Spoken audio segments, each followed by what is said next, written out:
Après un long moment de pause, on se retrouve pour une nouvelle vidéo sur ma chaîne. Et pour ce grand retour, la vidéo que je voulais faire aujourd'hui, c'est une vidéo sur la Coupe du Monde féminine et sur l'entrée en compétition de l'équipe de France. Et donc pour cette vidéo, je vais revenir sur les 3 matchs de poule de cette équipe.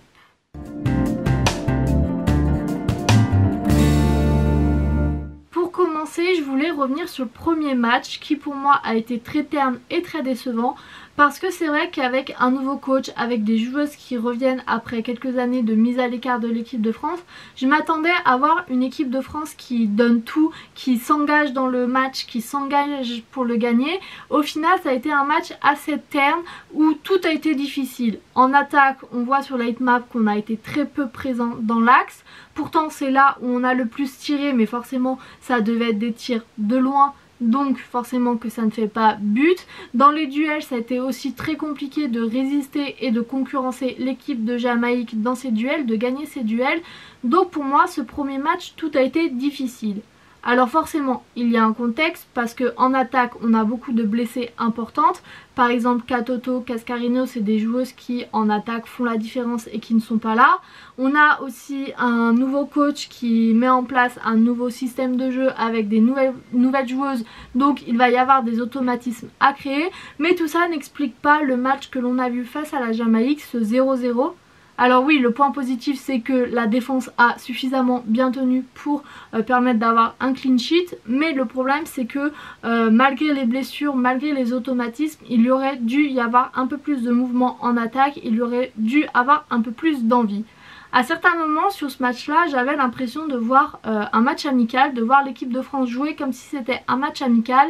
Et pour une entrée en liste de Coupe du Monde, c'est pas suffisant. Il faut faire plus. Dans l'envie, ne serait-ce que dans l'envie, il faut faire plus. Même s'il y a des manquements dans les passes, même si la technique n'est pas 100% juste, il faut donner plus d'envie, plus d'engagement, plus de combativité.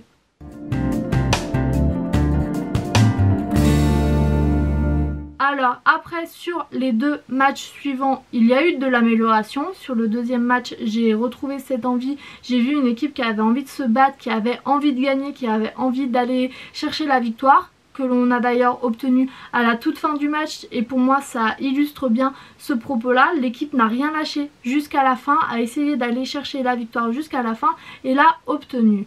Si on regarde la heatmap, on a été déjà beaucoup plus présent en attaque. Les tirs étaient plus cadrés, étaient plus appliqués, donc forcément on marque plus.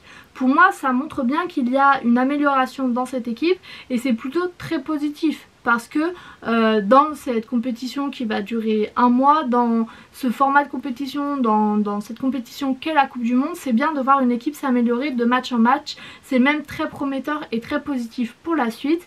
Le troisième match, on a quand même marqué 6 buts. Bon, on en a encaissé 3, donc il faudra peut-être revoir l'équilibre entre attaque et défense.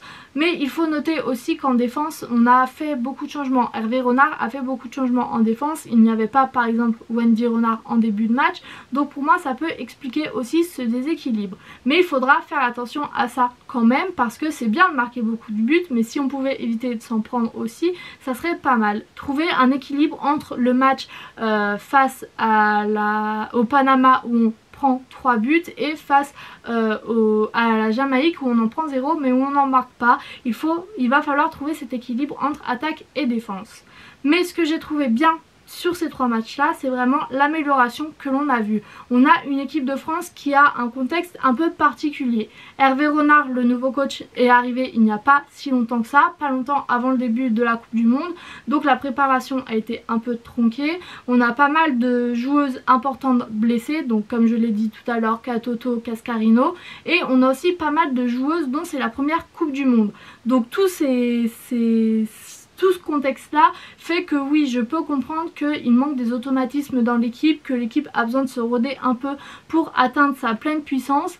Mais il va pas falloir trop tarder parce que là, on a réussi à passer les phases de poule, mais les gros matchs vont bientôt arriver. Donc ça serait bien que ce rodage soit fini dans pas trop longtemps, que les automatismes soient mis en place dans pas trop longtemps pour qu'on puisse atteindre la pleine puissance de ce qu'on peut faire.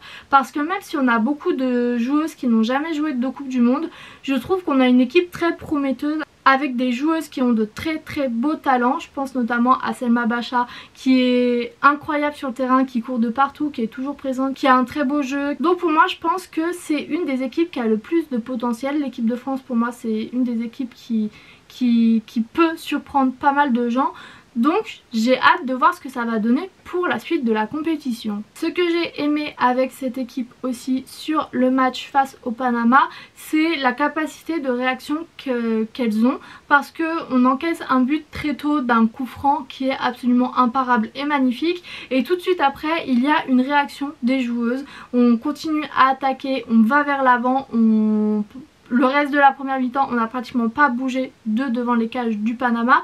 Donc pour moi cette capacité de réaction elle est très importante et précieuse pour le reste de la compétition, parce que c'est important de savoir réagir vite quand tu es mené au score, et l'équipe de France l'a fait parfaitement sur ce match là face au Panama. Donc pour moi c'est un des points que je garderai sur le match face au Panama. Face au Brésil, le point que je garderai c'est cette capacité à se battre jusqu'au bout, jusqu'à la dernière minute.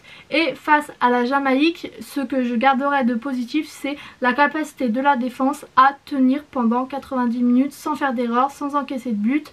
Donc voilà, pour moi, si je devais faire une conclusion de ces 3 matchs, c'est que ça a été 3 matchs quand même assez différents, mais qu'à chaque fois on peut récupérer des choses positives.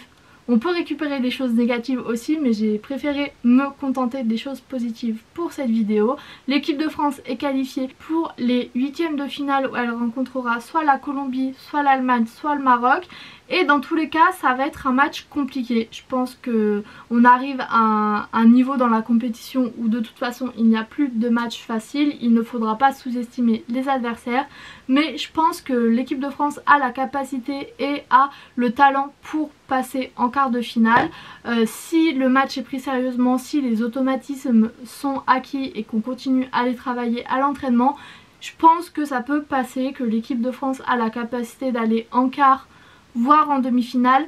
J'ai peut-être un peu de doute sur le fait que l'équipe de France réussisse à aller en finale et gagner la compétition, mais au vu du contexte qu'il y a autour de l'équipe de France, je pense qu'une demi-finale, qu'une finale, même si elle est perdue, ça sera quand même un très bel objectif atteint, et ça sera très bien pour se remettre un peu sur les rails de la victoire, des gros objectifs à atteindre et sur la bonne voie que cette équipe de France a perdu ces dernières années. Pour cette vidéo, je vais m'arrêter là. J'espère qu'elle vous aura plu et quant à moi, je vous dis à bientôt pour une nouvelle et salut!